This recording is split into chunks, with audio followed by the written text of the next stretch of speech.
Have you recently tweaked your low back? Do you wake up in the morning with back pain or stiffness? In this video, I'm going to take you through a 5-minute mobility routine that you can try right at home to help alleviate that back pain and stiffness. Let's get into it. One study has estimated that over 80% of people will experience some sort of low back pain in their life. I would bet that no one gets out of this life without experiencing some sort of back pain or discomfort.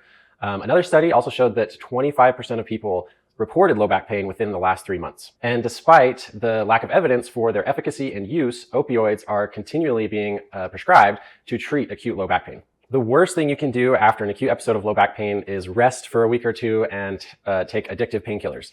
The best thing you can do is try and stay as active as possible. You want to find movements that you can do that don't increase your pain. Movement is medicine, guys. Movement is going to be the thing that gets you back to normal as fast as possible. In this video, I'm going to share with you a 5-minute mobility routine that you can try right at home to get some gentle movement in that spine to get you feeling better as soon as possible. I'm also going to share with you one of the very best core stabilization exercises you can do to help strengthen the muscles that support your spine. And I'm going to share with you one personal secret, weird, albeit very effective technique to increase your core activation. All right, guys, here's the 5-minute mobility routine you can try right at home. Let's get into it. So the first thing you're going to do is just, I have a yoga mat here, but it's totally okay if you want to do this one in your bed. All right, so I'm just going to lie down here. And the first exercise we're going to be doing is called lower trunk rotations. This one's really easy and a really great way to get just some gentle movement going in your spine. Okay, all you're going to do is just kind of rock your knees back and forth, just like this. And we're just trying to get, just like I said, just a little bit of rotational mobility, just a little bit of stretching in that low back. Now, if you go one way and you start to get some pain or some pinching or whatever, just don't go that far. So you're just going to stay in a range of motion that feels okay. You can do this one for about 15 to 20 reps.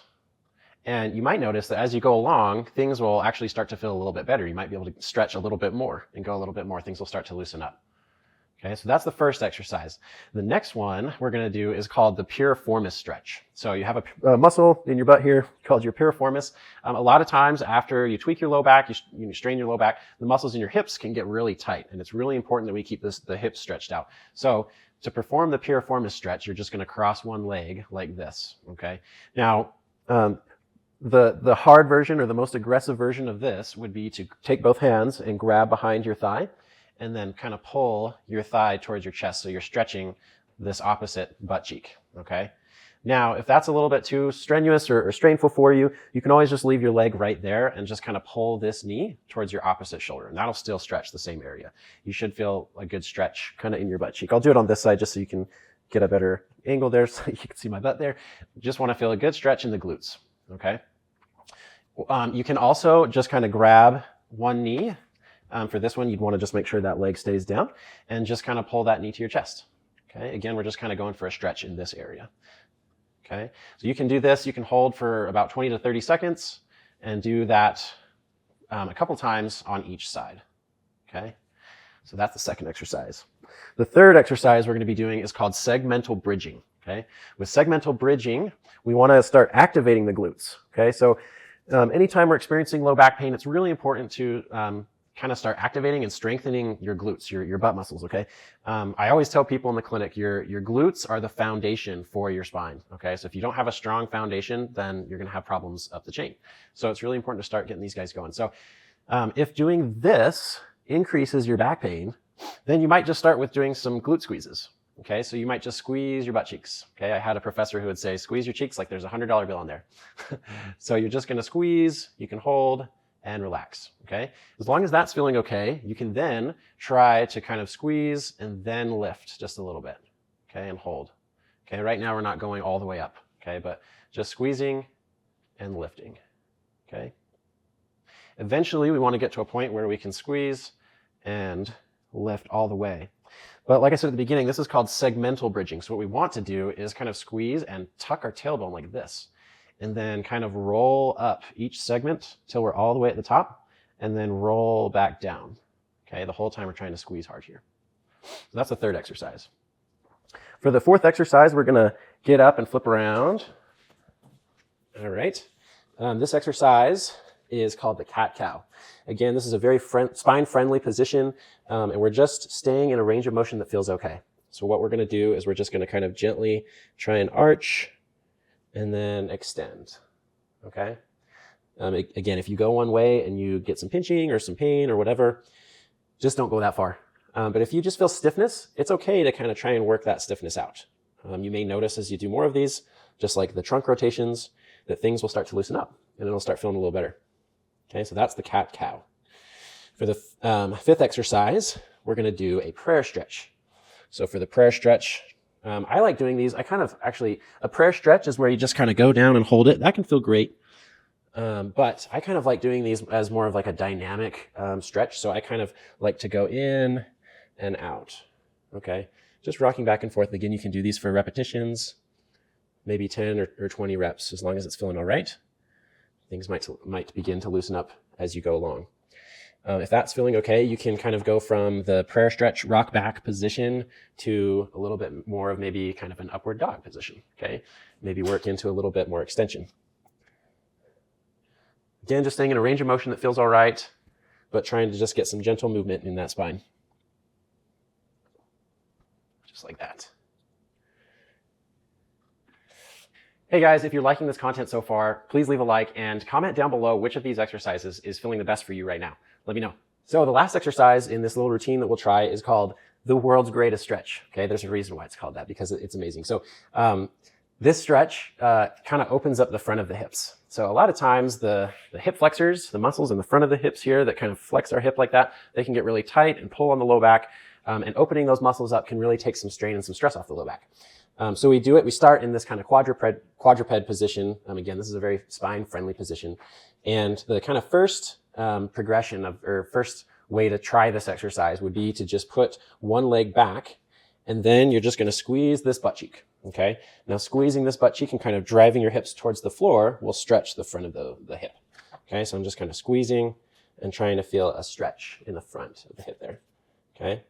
Now, as long as that feels okay, you could progress this exercise or stretch by kind of putting one knee up like this and then going into the stretch. Now I can feel that quite a bit more. Okay. As long as it's not straining your back, we just want to feel a good stretch in the front of the hip here. That stretch can feel really, really good.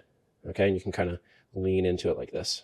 Okay, and then the final kind of progression of this stretch, the world's greatest stretch, is to open up like this. Okay, and that's really going to just kind of stretch everything in the front here that can get really tight. Okay, so that is the 5-minute mobility routine, guys, the little stretching routine that I want you to try at home to get some gentle movement going in your spine. And the next thing I'm going to show you how to do is the bird dog exercise. So the bird dog is, in my opinion, probably the very best exercise. I think it's a staple exercise that should be in everybody's exercise routines, because it's one of the best exercises that helps to train for core stability. All right.